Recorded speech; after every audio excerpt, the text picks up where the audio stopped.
Hi dear friends, ഇന്ന് ഞാൻ നിങ്ങളുമായിട്ട് ഷെയർ ചെയ്യുന്ന എൻ്റെ റെസിപ്പി പഴം പൊരിച്ചതാണ് കേട്ടോ. വളരെ രുചികരമായ ഒരു പഴംപൊരി, പഴം ബ്രോസ്റ്റഡ് എന്നാണ് ഇതിന് പറയുക. ഇതുവരെ നിങ്ങൾ ഇതിങ്ങനെ കഴിച്ചിട്ടില്ലെങ്കിൽ നിങ്ങൾ ഇതുപോലെ ഒന്ന് തയ്യാറാക്കി നോക്കൂ. നിങ്ങൾക്കിത് തീർച്ചയായിട്ടും ഇഷ്ടപ്പെടും. നിങ്ങൾ ആദ്യമായിട്ടാണ് എൻ്റെ ചാനൽ കാണുന്നതെങ്കിൽ പ്ലീസ് ഒന്ന് സബ്സ്ക്രൈബ് ചെയ്ത് സപ്പോർട്ട് ചെയ്തേക്കണേ. കൂടെ തന്നെ ലൈക്കും ഷെയറും കമൻറ്റും ചെയ്യാൻ മറക്കല്ലേ. എന്നാൽ നമുക്ക് റെസിപ്പിയിലേക്കൊന്ന് പോകാം. ഇതിനായിട്ട് നമ്മൾ ആദ്യം 5 പഴം എടുക്കാം കേട്ടോ. ഞാനിവിടെ ഒരു 5 പഴമാണ് എടുത്തിരിക്കുന്നത്. ഇടത്തരം പാകമുള്ളൊരു പഴമാണിത്. നിങ്ങൾക്ക് നിങ്ങളുടെ കയ്യിൽ നല്ല പഴുത്ത പഴമാണെങ്കിലും കുഴപ്പമില്ല. നമ്മൾ പഴം പൊരിക്കാനൊക്കെ ആയിട്ട് എടുക്കുന്ന അതേ പഴം നമുക്ക് എടുക്കാം.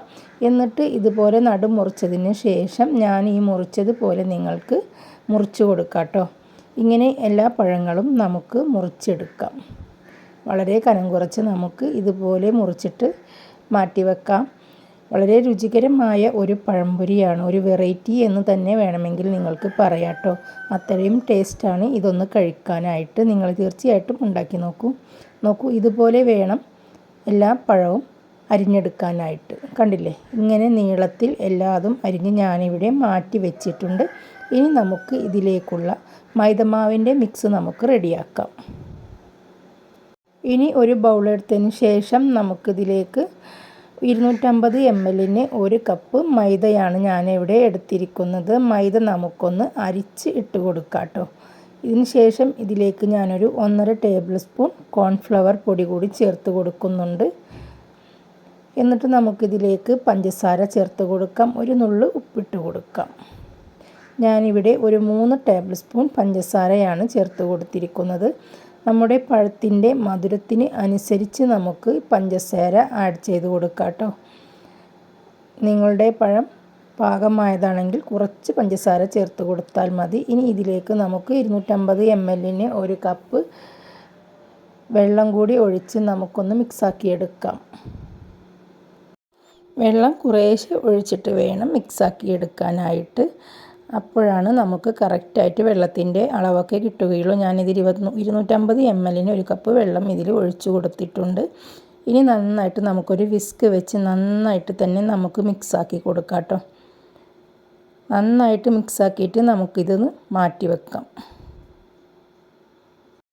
ഇനി അടുപ്പിലേക്ക് നമുക്കൊരു പാൻ വെച്ച് കൊടുക്കാം. പാൻ ചൂടായി കഴിഞ്ഞാൽ നമുക്കിതിലേക്ക് വറുക്കാൻ ആവശ്യമായിട്ടുള്ള ഓയിൽ നമുക്ക് ഒഴിച്ചു കൊടുക്കാം. ഇതവിടെ ഇരുന്നൊന്ന് ചൂടാവട്ടെ. അപ്പോഴേക്കും നമ്മുടെ മൈദമാവിൻ്റെ മിക്സിലേക്ക് നമുക്ക് ഒരു ഇൻഗ്രീഡിയൻസ് കൂടി ചേർക്കാനുണ്ട്. അതാണ് എള്ള്. 2 ടീസ്പൂൺ എള്ള് നമുക്കിതിലേക്ക് ചേർത്ത് നന്നായിട്ട് തന്നെ നമുക്കൊന്ന് മിക്സാക്കി എടുക്കാം. നേരത്തെ നമ്മൾ മിക്സ് ചെയ്ത അതേ വിസ്ക് കൊണ്ട് തന്നെ നന്നായിട്ട് തന്നെ നമുക്ക് മിക്സ് ചെയ്ത് നമുക്കിത് മാറ്റി വെക്കാം. ഇനി ഇത് കോട്ട് ചെയ്യാനായിട്ടുള്ള ഒരു കപ്പ് റവ നമുക്ക് എടുക്കാം. ഞാനിവിടെ 1/4 കപ്പ് റവയാണ് എടുത്തിരിക്കുന്നത്. നിങ്ങളുടെ വീട്ടിലെ അംഗങ്ങൾക്ക് അനുസരിച്ചിട്ടാണ് ഇതുണ്ടാക്കുന്നതെങ്കിൽ അതിനനുസരിച്ച് നിങ്ങൾക്ക് റവ കൂട്ടിയെടുക്കാം കേട്ടോ. ഇനി നമ്മൾ അരിഞ്ഞു വെച്ച നമ്മുടെ ഈ പഴമെല്ലാം എടുത്തിട്ട് നമുക്ക് നമ്മുടെ മൈദ മിക്സിലേക്ക് ഇട്ട് കൊടുക്കാം. കുറേശ്ശെയായിട്ട് ഇട്ട് കൊടുത്ത് ഇതുപോലെ നന്നായിട്ട് കോട്ട് ചെയ്തെടുക്കാം കേട്ടോ.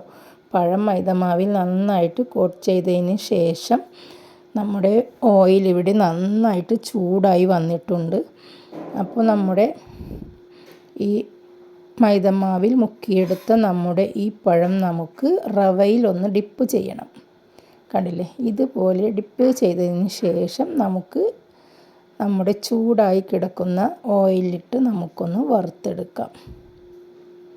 ഇതുപോലെ എല്ലാ പഴക്കഷ്ണങ്ങളും മൈദമാവിൽ മുക്കിയതിന് ശേഷം റവയിലിട്ടൊന്ന് കോട്ട് ചെയ്തിട്ട് വേണം ഇതുപോലെ നമുക്ക് എണ്ണയിലിട്ടൊന്ന് വറുത്തെടുക്കാനായിട്ട്. എണ്ണയിലേക്ക് ഇട്ടതിന് ശേഷം ഒന്ന് നമുക്ക് മറിച്ചിട്ട് കൊടുക്കാം കേട്ടോ.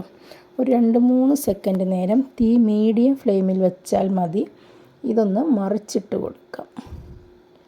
മറിച്ചിട്ട് കഴിഞ്ഞാൽ ഇതൊരു ബ്രൗൺ കളറായിട്ട് വരും. ഇങ്ങനെ എല്ലാ പഴക്കഷ്ണങ്ങളും നമുക്ക് ഇങ്ങനെ മറിച്ചിട്ട് കൊടുക്കാം.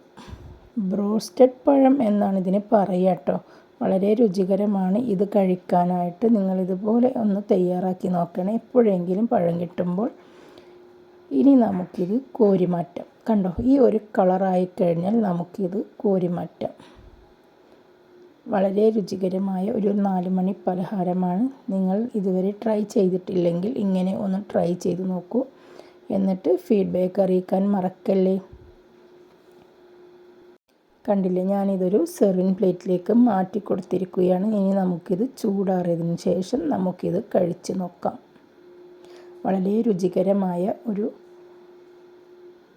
ബനാന ബ്രോസ്റ്റഡാണിത്. നിങ്ങളിത് കഴിച്ച് നോക്കി ഫീഡ്ബാക്ക് അറിയിക്കാൻ മറക്കല്ലേ. അപ്പോൾ ഇതുപോലെ എല്ലാം ഉണ്ടാക്കി വളരെ രുചികരമായ പലഹാരങ്ങൾ വെറൈറ്റി ആയിട്ട് ഉണ്ടാക്കിയിട്ട് നിങ്ങൾ കുട്ടികൾക്കെല്ലാം കൊടുക്കൂ. നിങ്ങൾക്ക് ഈ വീഡിയോ ഇഷ്ടമായാൽ ലൈക്ക് ചെയ്യാനും ഷെയർ ചെയ്യാനും കമൻറ്റ് ചെയ്യാനും മറക്കല്ലേ. Okay, by.